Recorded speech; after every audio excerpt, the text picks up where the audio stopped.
सरपंच ते गावचे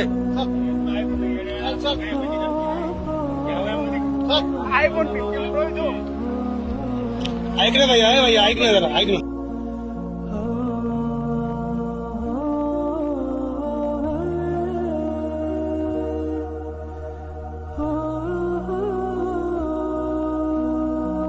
আসসালামু আলাইকুম ওয়া রাহমাতুল্লাহি ওয়া বারাকাতুহু। সম্মানিত দর্শকবৃন্দ, এতক্ষণ আপনারা যে ভিডিওটা স্ক্রিনে দেখলেন, এটা হচ্ছে মহারাষ্ট্রের ঘটনা। সম্প্রতি সোশ্যাল মিডিয়ায় প্রচন্ড পরিমাণে ভাইরাল এই খবরটি, এবং আমরা সোশ্যাল মিডিয়া থেকে বা সংবাদ মাধ্যম থেকে যেটা জানতে পেরেছি সেটা হচ্ছে একটি 18 বছরের যুবক আইফোন কেনার জন্য পরিবারকে কাকুতি মিনতি করে, অনুরোধ করে, কিন্তু পরিবারের সামর্থ্য না থাকার কারণে তাকে আইফোন কিনে দিতে পারেনি।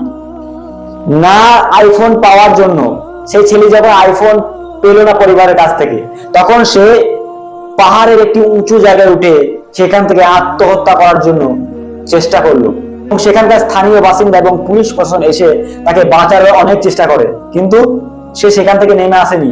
পরবর্তীতে যখন তার মা বাবা ফ্যামিলি সেখানে পৌঁছায় এবং 3 ঘন্টা ধরে অনেক বোঝানোর চেষ্টা করে, কিন্তু তারপরেও সে বোঝেনি।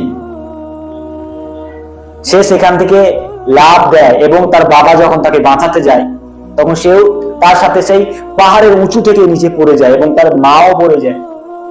কি নৃশংস একটি ঘটনা, গা শিউরে ওঠার মতো একটি ঘটনা, তাই না?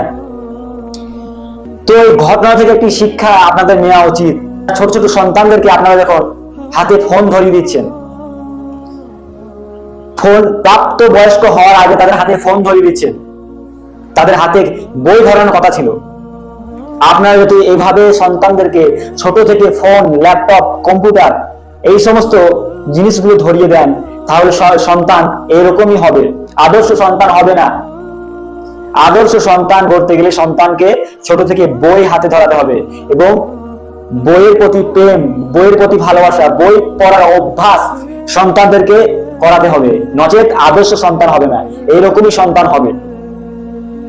তো এই পর্যন্ত ছিল আজকের ভিডিও।